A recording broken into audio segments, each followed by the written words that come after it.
ka esi achọ ọrụ online na anya ka unu fụdalụnụ. Ewonu ndị be anyị, m egosi unu top UK website, best UK job site. Ngosite unu nye ngosikwa unu ka esi achọ ọrụ na ya. N'isi mbụ ị ga-abịa ide maka asị m unu na anyị create LinkedIn account. Anyị ga-ebido na LinkedIn. Anyị bịa anyị type LinkedIn ọ pụtagokwe na-enye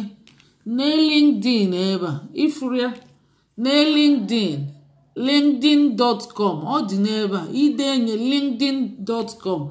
ime enter ọbata ọ ga-abata kịta ọ na-eload ifuru ya LinkedIn. Anyị create cha akaụntụ ya mbọsị ya bụ eji m n'aka na ịmụtali ya mgbe ahụ. So ọ gụbetego gị na the main page name ihe abụọ akaụntụ m create. Ị nwekwa ike itinye foto gị ebe then na job ifuru ihe a dịka portfolio ebe ị ga-eklik ibe iklik enye ọ ga-ebupụta gị search ifuru search ebe ị nwee ike itinye ọrụ ide ka m wee nye healthcare assistant ịma na ọnya na-ewu kịta ide health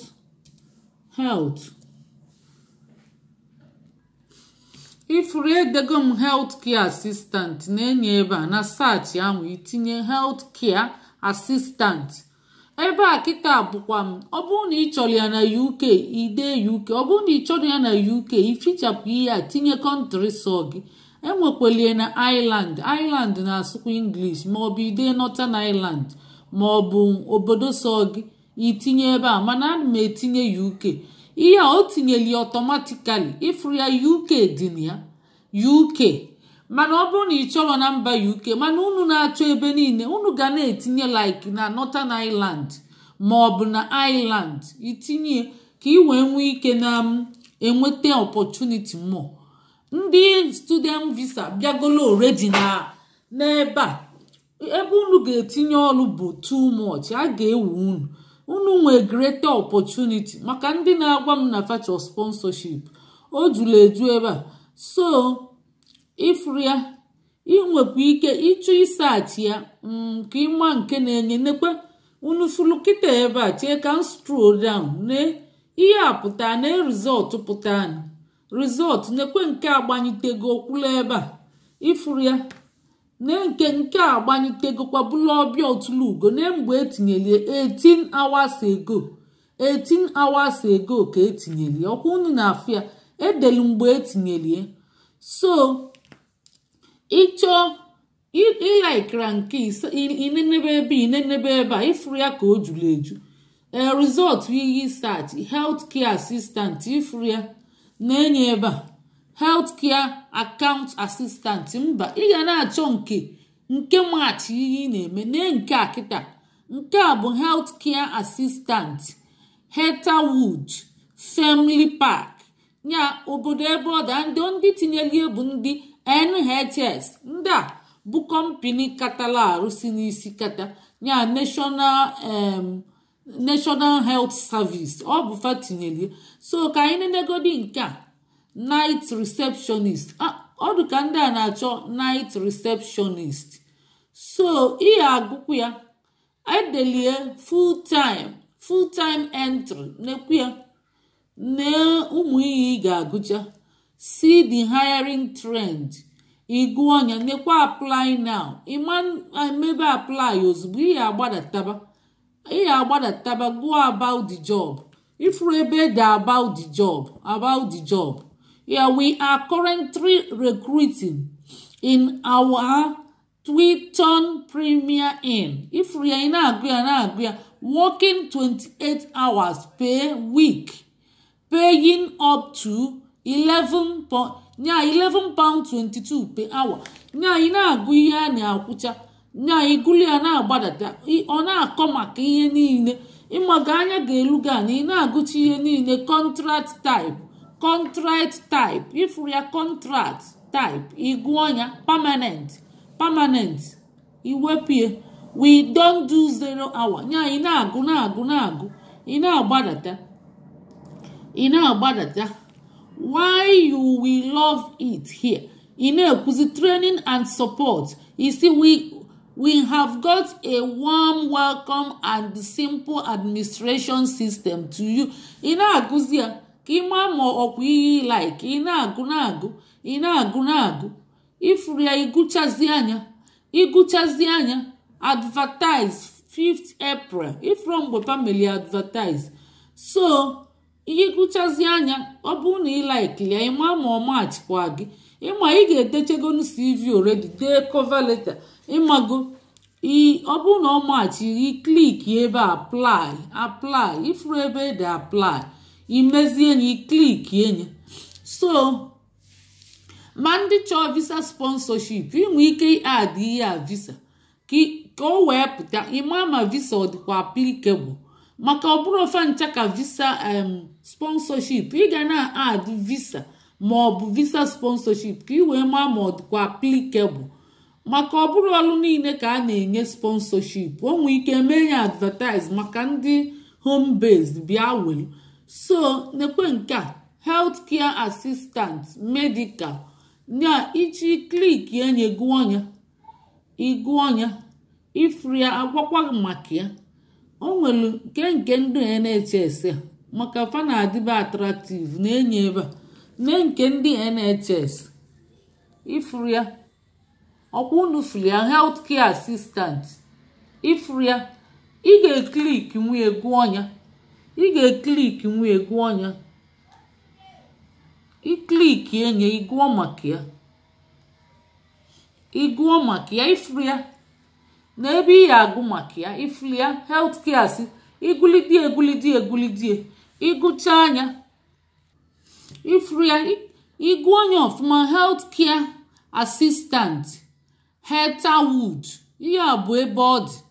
Family Park and the Wexham Park Hospital ihe dị na hospital. So kemgbe etinyeli 1 week ago 4 applicants mmadụ anọ etinyegokwa ifuru ya full time entry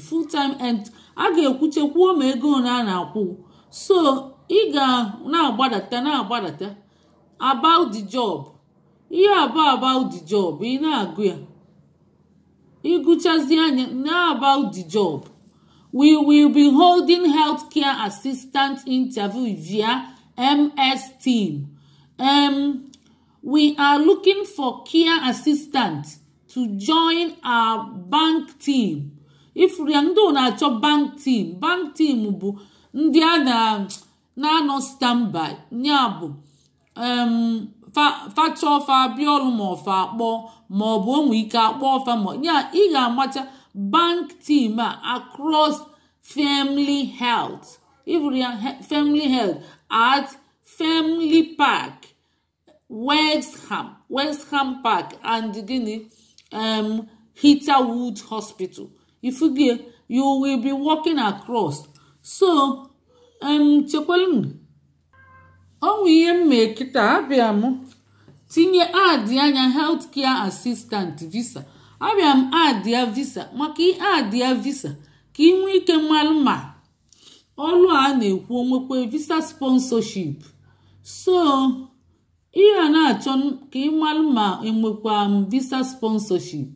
So nke a ifro peji a kịta peji a niile kịta ihe na-eklik enye healthcare assistant band 2 iklik enye ịchọwakwa ebe ede aka tinyekweli etinwe 54 minutes ago ị na-agbada ị na-agụkwa ya ka ịma ma onwe ebe ya ede visa sponsorship. Ndewo ị ga na search ifu na m etinyego my search ihe etinye visa sponsorship ịchọ ifuru na United Kingdom itinye Ireland ebe itinye ma ọ bụ Northern Ireland itinye wee na-achọ ifuru nke anyị fụ kịta ne nke anyị fụ ka ezie edekwe nke a domiciliary care assistant bank on the site no travel ị na-agụ ya na-agbada ihe agụcha ifuru about the job igụọnya domiciliary care igụọnya igụọ nke ọ si na Richmond Village Panwich ị na-agụ ya ebe ọ dị ifuru ebe ọ dị na adreesị ebe ọ dị Richmond Panwich Retirement Village Strand Road Panwich GL6 6UG ịgụcha anya ma ọ dịkwa gị nso ma ọ bụkwa ebe ị chọọ ịnọ ifuru ya ị na-agada na-enye £6 per hour ị na-agbada a na-edeche ihe a ede gbogbotigbo ị na-agụ ya ma ya job ihe ị ga-eme ma ilute who we are looking for na ihe a na-achọ na mmadụ ụfọdụ a ya asịkwa gị na ị ga-eme maths mee English nke nwa so ị na-agbada na-agụsie ike ị na-agbada na-agụsie ike ihe ị na-achọgodi bụ sponsorship a tupu ị gụbagodi ihe ndị ọzọ nke a please note we are unable to offer skilled worker visa sponsorship for this role, therefore you must ensure that you are eligible to work in UK without our sponsorship in order for your application to be considered. If you go ndị a na-enyekwa iklik ya ọzọ ebe a kịta ọ bụ na LinkedIn ka anyị bịa ihe agakwa na Red o nwechie webụsaịtị dị iche iche m na-edepụta ị gaa na Red gaa na Glasgow gaa na Total Job gaa na CV Library gaa na Adzuma gaa na Monster ihe na-agaghalite ebe niile i create self account ịchọ ebe a ifuru anyị ga-akwụsị ebe a kịta ede UK inwe ike denye Ireland wee chọọ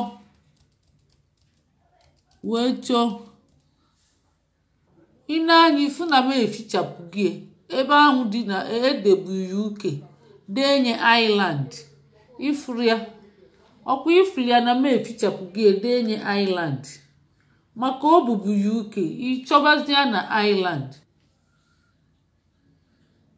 imekwe search ka o bupụta gị mmụọ